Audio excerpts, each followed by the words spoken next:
Alors, je voudrais démarrer avec une question purement économique par rapport à la Banque centrale européenne qui a augmenté ses taux directeurs depuis plusieurs mois, donc qui mène une politique très restrictive. Nous avons abordé le sujet récemment avec l'ancien Premier ministre Manuel Valls. Quel est votre point de vue par rapport à l'augmentation des taux directeurs de la BCE? Est-ce qu'il y a un risque d'étouffement de l'économie, en particulier pour les classes moyennes? Je crois qu'il y a plusieurs choses. Il y a plusieurs. D'abord, la Banque centrale européenne n'a pas le choix. Si elle veut lutter contre une inflation qui serait catastrophique en Europe, compte tenu du problème en particulier de l'euro, hein, puisque on ne peut pas laisser une inflation galoper, en plus avec des variations dans sa réalité au niveau européen. Donc, elle est obligée, la Banque centrale européenne est obligée de faire une augmentation, enfin, du moins, de mettre des taux, d'augmenter le coût de l'argent. Hein. Alors, bien sûr, toute mesure qui consiste à freiner l'inflation en augmentant les taux d'intérêt, ça rend la vie plus difficile, hein, c'est clair. Ça rend la vie plus difficile. Et là, la question, effectivement, c'est de savoir quels sont quelles sont les catégories sociales qui sont les plus touchées par ce type de mesure. Alors, les classes moyennes, bien entendu, les classes modestes aussi, hein. En réalité, Naturellement. Alors, voilà. mise à part, En réalité, les seules qui échappent, si vous voulez, ce sont les classes très aisées et très aisées, parce que celles-là, elles ont les moyens d'absorber les coûts supplémentaires sans que ça les gêne véritablement, que ça impacte véritablement leur niveau de vie et leur mode de fonctionnement. Alors, les grands groupes principalement, est-ce que tout ceci n'est pas finalement la conséquence d'une mondialisation démesurée et surtout d'un volume monétaire qui a été surdimensionné, multiplié par 4 depuis les années 80? Est-ce que l'origine du problème ne vient pas du fait qu'il y ait finalement trop de données sur le plan numéraire? Je crois que là, là aussi, il faut faire attention. Bien entendu, on sait très bien que la masse monétaire mondiale, Jacques de la Rosière l'a très bien expliqué récemment dans plusieurs Ancien interviews. gouverneur de la Banque de France et président Exactement, du FMI. de la Banque de France, qui est un grand expert, évidemment, mieux que Persky, pouvait mieux que lui l'expliquer.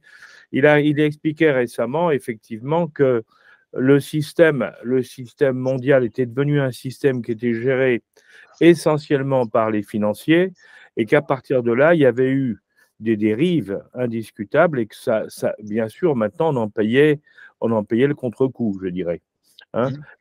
Il est sûr qu'il y a beaucoup d'argent qui circule au niveau mondial, hein, beaucoup trop d'argent, la masse monétaire, si vous voulez, est beaucoup trop importante par rapport à la réalité.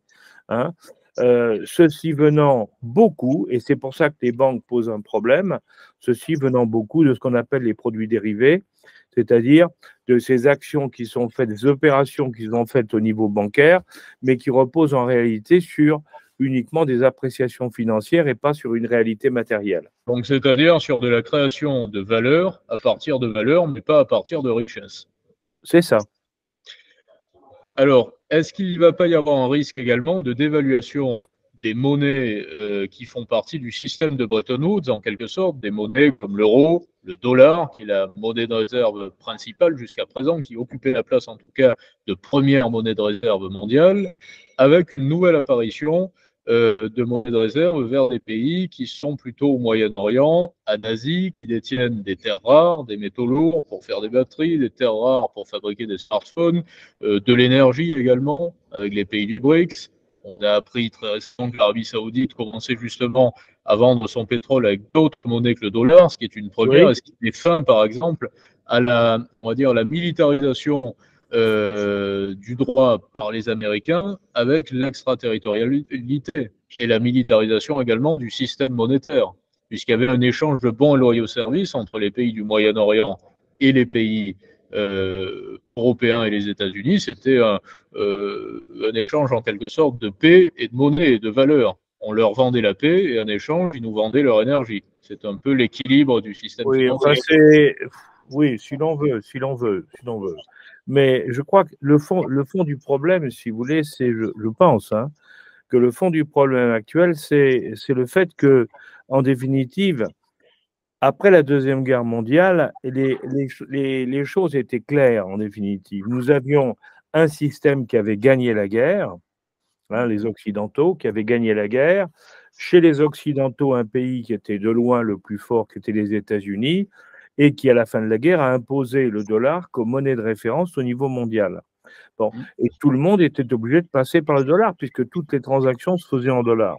Alors, je fais une digression, ça s'est fait plutôt insidieusement, puisque lorsque les Américains imposent le dollar en 1945, le dollar est convertible en or, et toutes les monnaies sont convertibles en or. Alors, attendez, oui, j'allais y arriver. Attendez, j'allais y arriver, parce que justement, quand, à cette époque-là, le dollar est devenu, avec Bretton Woods, la monnaie de référence, mais elle était appuyée sur le dollar, sur l'or.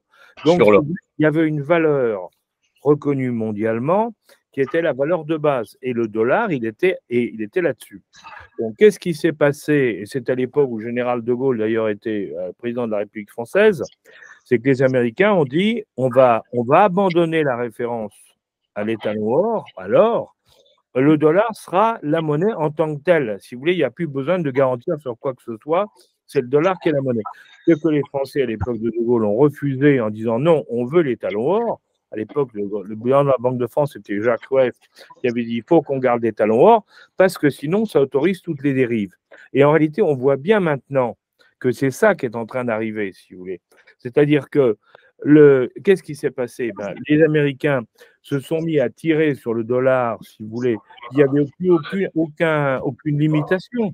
Avant, c'était basé sur l'or. Mais à partir du moment où il n'y avait plus besoin d'or, il n'y avait aucune limitation. Donc, les Américains ont pu jouer sur le dollar de telle manière que le déficit américain est financé par l'ensemble des pays du monde aujourd'hui. Absolument. C'est la réalité. Alors, évidemment, ça pouvait passer quand les États-Unis étaient le pays le plus puissant du monde et que personne ne remettait en cause sa puissance. C'est de plus en plus difficile avec l'arrivée des pays émergents, non pas le bloc occidental, mais les pays émergents avec la Chine, l'Inde, les Émirats arabes unis, le Qatar également, l'Afrique du Sud et maintenant l'Arabie saoudite qui veut aussi en faire partie. Donc ces pays émergents qui ont dit mais attendez, il n'y a aucune raison que nous devions financer la politique américaine et le dollar sur nos activités économiques. Et donc, c'est là où le problème a commencé, si vous voulez, et a dérivé de plus en plus.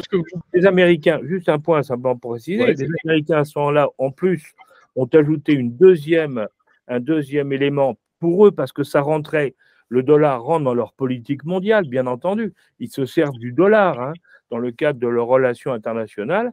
Et ils ont ajouté au dollar, ils ont branché sur le dollar des lois extraterritoriales, ce que vous disiez, qui, elles, aggravent encore la situation, puisque à partir du moment où ils utilisaient le dollar, les Américains ont décidé que vous étiez passible de leurs propres lois. Donc, il faut respecter les lois américaines. Donc, alors, à l'évidence, ce qui encourage un certain nombre de pays à ne pas utiliser le dollar. D'où ce qui se passe en Arabie Saoudite, en Inde, en Russie et ailleurs. Entre parenthèses, en Russie, ils ont adossé le rouble sur l'or, et c'est pour ça que le rouble tient le coup malgré la guerre. Alors, une chose qui est intéressante à noter par rapport au rouble, c'est que le rouble a toujours eu un cours concomitant à celui du pétrole et à celui de l'énergie.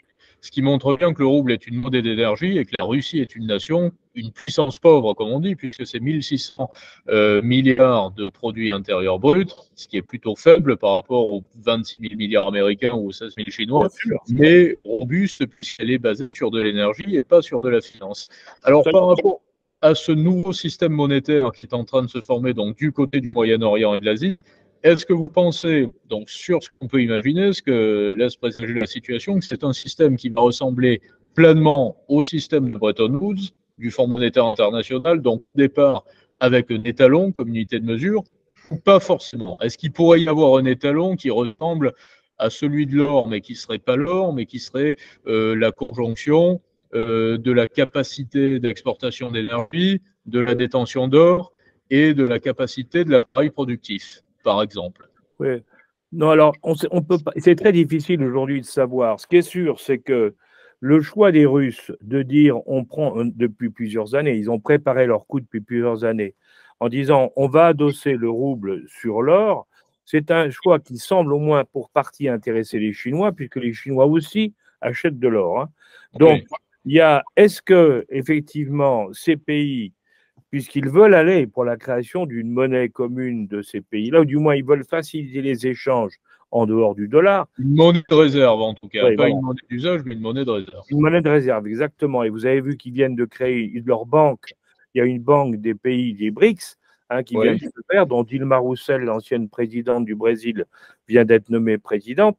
Donc, on voit bien que ils veulent. Alors, pour le moment, il semble bien qu'ils veulent faire le pendant, si vous voulez, du système occidental où il y avait le FMI, où il y a le dollar. Ils veulent faire un peu même quelque chose qui est assez proche en définitive, même si Ouais. les monnaies vont circuler dans différents sens, avec puisqu'ils acceptent le rouble, les monnaies, le yuan et les autres. On voit bien que c'est pas encore très clair, mais indiscutablement, on est en train d'assister à l'émergence progressive, hein. Ça ne va pas se faire en un an, hein. Il va falloir 10 ou 20 ans, mais on va assister à l'émergence progressive d'un système monétaire qui va être concurrent du système occidental. Oui. Et ça, c'est très inquiétant alors pour les Occidentaux, malgré tout, parce que, et on comprend que les Américains fassent tout pour l'empêcher, c'est que si ce système se met en place, l'Amérique ne pourra plus avoir ce déficit abyssal financé par les autres pays, puisqu'une partie des pays du monde refuseront de travailler en dollars. Donc, et ça sera donc les pays du bloc occidental qui supporteront le problème américain, et uniquement eux. Donc, ça veut dire qu'on est, dans c'est un problème très complexe, mais dans lequel il va falloir faire très attention par toutes les conséquences et ne pas se laisser embarquer, hein, d'un côté ou d'un autre d'ailleurs, hein, dans un système qui pourrait être très néfaste. Alors, vous souleviez la question de l'endettement, qui est très intéressante également, primordiale en France, puisqu'on va franchir le cap symbolique des 3 000 milliards de dettes publiques, de déficit. On est aujourd'hui à 113%, je crois, ou 114% selon les dernières estimations d'endettement. Oui. Il y a des pays comme le Japon qui sont endettés à 260%, mais qui détiennent l'essentiel de leurs dettes. Donc, c'est ce que nous disions d'ailleurs avec Charles Gave assez récemment, finalement, qui n'ont plus vraiment de dettes. Les Italiens détiennent également l'essentiel de leurs dettes. Nous détenons seulement 48% de notre dette. Il y a 52% de la dette publique française qui est détenue par des prêteurs étrangers. Qui sont ces prêteurs étrangers? Où est la dette qui n'est pas française, pour ainsi dire? Je crois qu'alors là, il faut faire très attention parce qu'elle est répartie, la dette. Enfin, elle est répartie. On n'a pas tous les chiffres, hein, mais elle est répartie. Le problème de la France, si vous voulez, effectivement, par rapport à un pays, vous parliez de l'Italie ou par rapport à des pays du même genre, c'est que quand c'est vous qui contrôlez votre dette, à peu près, hein, vous pouvez gérer vos problèmes, vous pouvez le piloter vous-même. Quand vous dépendez pour une partie importante de pays étrangers qui ont investi dans votre dette, bah évidemment, ces pays peuvent vous faire souffrir considérablement. Mais alors, je fais une parenthèse, simplement une parenthèse à ce sujet. Lorsqu'on dit que c'est le pays qui détient sa dette, ce sont des privés qui détiennent la dette publique. Ça sous-entend donc que les prêteurs privés n'entreront pas en contradiction majeure avec leur État pour ne pas mettre celui-ci à mal. C'est bien cela. Ce n'est pas leur intérêt. C'est pas leur intérêt. C'est pas leur intérêt. Donc, si vous voulez, quand vous avez des intérêts communs entre le privé et le public, quand vous avez des intérêts communs, ben, vous faites attention parce que vous n'allez pas vous faire harakiri, ni les uns ni les autres. Donc, il y a l'égalisation. Jusqu'à présent, nous vendons pareil avec d'autres pays. Naturellement, nous achetions en France beaucoup d'énergie à la Russie. Nous avons acheté énormément de gaz et de pétrole à la Russie ces dernières années, avant que les sanctions n'interviennent, et même beaucoup d'ailleurs durant l'année 2022, puisque les importations de gaz naturel liquéfié russe ont augmenté durant l'année 2022, ce qui est assez ironique. Et avec en échange, les Russes achetaient beaucoup d'obligations d'État françaises. Donc, est-ce que ça veut dire que les Russes détiennent une grande partie également des 52% de la dette française? Alors, je ne sais pas, je n'ai pas en tête du tout le pourcentage qu'ils détiennent, mais vous savez, de nombreux grands pays détiennent de la dette française, hein. Et le problème, je me souviens, vous savez, quand les Américains ont découvert que il y a quelques années déjà, hein. Il y a eu un mouvement d'inquiétude aux États-Unis quand ils ont découvert que 30% des bons du Trésor américain étaient détenus par les Chinois. Et Ouais, tout le monde s'est affolé en disant, mais si les Chinois les mettent sur le marché demain matin, ça déclenche une inflation catastrophique aux États-Unis, ça met absolument. l'économie américaine en l'air. Bon, à l'époque, Alors, les Chinois ont on est beaucoup en train de peur. parler d'un peu plus de Je crois que les Chinois 30%. ont encore 3 000 milliards de dollars en monnaie de Oui, réserve. c'est ça. Hein, alors là, on est en train de parler des Chinois par rapport aux Américains. Bon, il est évident que nous, si on avait des, alors je pense, je n'ai pas les chiffres exacts, mais je pense qu'il y a une répartition entre différents pays. Mais il est évident que si ces pays ou quelques-uns de ces pays, pour une raison ou pour une autre, se décident à nous faire du mal, bon, ils n'ont pas toujours intérêt parce qu'ils seraient pénalisés aussi. Hein. Si on va mal, ben, leur dette ne sera jamais remboursée. Naturellement. Hein, mais dans certains cas, ça peut être un outil effectivement de pression économique sur le pays pour nous faire souffrir. Qu'est-ce qui résume aujourd'hui l'appareil productif français? Et je dis bien français, mais pas spécifiquement européen, mais français, mis à part le tourisme. Quelle est la valeur de la France? Intangible, intarissable. Oh ben, la France, ça dépend d'une part, si vous voulez, c'est vrai que la France est une grande puissance. Bon, encore aujourd'hui, c'est une grande puissance qui a des ressources. Même si elle s'est beaucoup désindustrialisée, elle a encore des ressources. Mais il est évident qu'on ne peut pas continuer, je crois que là-dessus les choses sont claires, on ne peut pas continuer à laisser aggraver notre déficit comme on vient de le laisser faire, pour de multiples raisons. Hein. Mais aujourd'hui, la situation fait qu'on ne peut plus continuer. Je crois que c'est clair. Il ne faut pas rêver. Alors, il y a eu à un moment une absurdité lancée par des gens qui visiblement ne connaissaient pas l'économie et qui disaient mais on va passer, on va supprimer la dette dans les Ouais. pays. C'était une absurdité totale, bien entendu. N'importe quel économiste savait que ça ne tenait pas la route. Et le problème, donc, aujourd'hui, c'est que nous avons une dette très importante. Il faudra, d'une manière ou d'une autre, la rembourser. Que l'inflation, effectivement, nous permettrait progressivement de la rembourser, mais l'inflation n'est pas prévue dans le cadre de l'euro, pas plus que dans le système monétaire international avec les Américains, Ouais. puisque hein, au contraire, on veut des monnaies stables.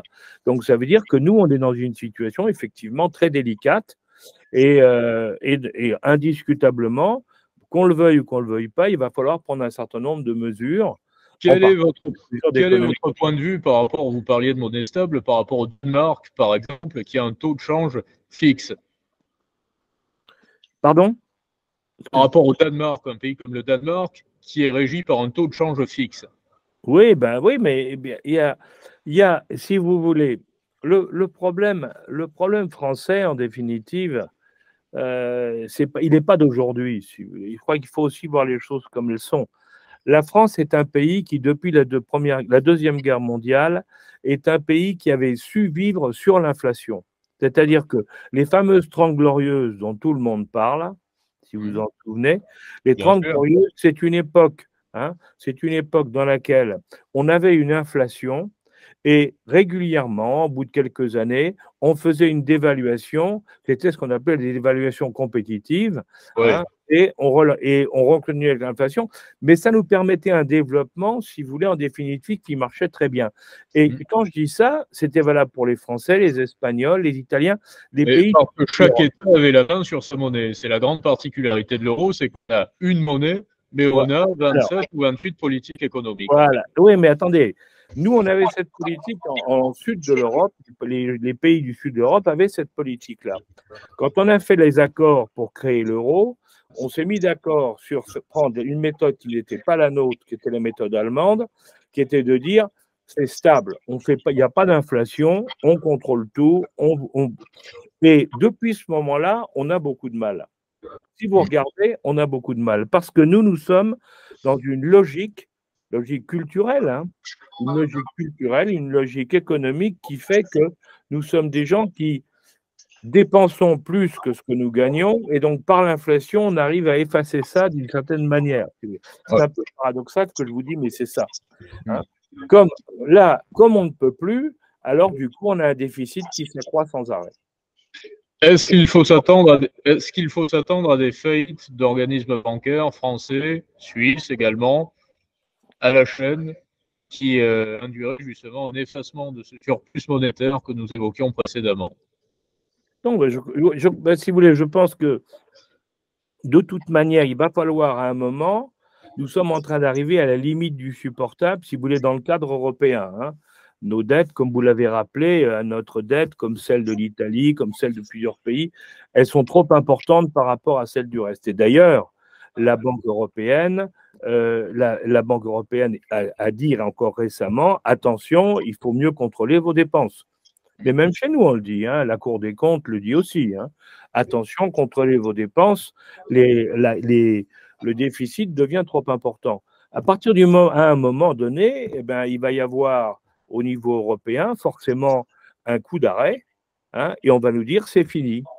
Bon, c'est fini, vous ne pouvez plus continuer à avoir une... Ou alors on va être comme la Grèce, on va être mis sous haute surveillance, si vous voulez. Les Américains, la seule puissance Non, qui ça pourrait peut être voler au l'Europe. secours. Hein, l'Europe, vous savez, quand il y a eu la Grèce, par exemple, ceux qui se sont chargés de mettre la Grèce au pas, ce n'est pas les Français, c'est les Allemands. Hein. Oui, Ça a mais valu à c'était l'époque à les Mme pays Merkel d'Europe. une réputation Aujourd'hui, désastreuse. Hein. En Grèce, aujourd'hui, d'ailleurs, il y avait beaucoup d'investisseurs qui amalgamaient et qui se sont aperçus, pour ainsi dire, au moment de la faillite de la Grèce, qu'il y avait plusieurs politiques économiques au sein de la zone euro et qu'il n'y avait pas simplement une mais monnaie. absolument, absolument. Et là, si vous voulez, le risque que nous avons, c'est si on n'y fait pas attention, si on ne fait pas une meilleure gestion de nos comptes, le risque que nous avons, c'est effectivement de nous retrouver dans une situation qui ne sera pas celle de la Grèce, mais où il y aura de gros problèmes. Et On les va, gens sont-ils préparés en France à supporter ça? Parce que ça a des conséquences à tout point de vue. Hein. On vient de vivre une période très difficile pour une histoire de retraite. Imaginez s'il y avait une réduction du pouvoir d'achat, s'il y avait le licenciement d'un grand nombre de fonctionnaires autres, parce qu'on n'a plus les moyens de les payer. Je pense qu'on rentrerait là dans une vraie crise. on va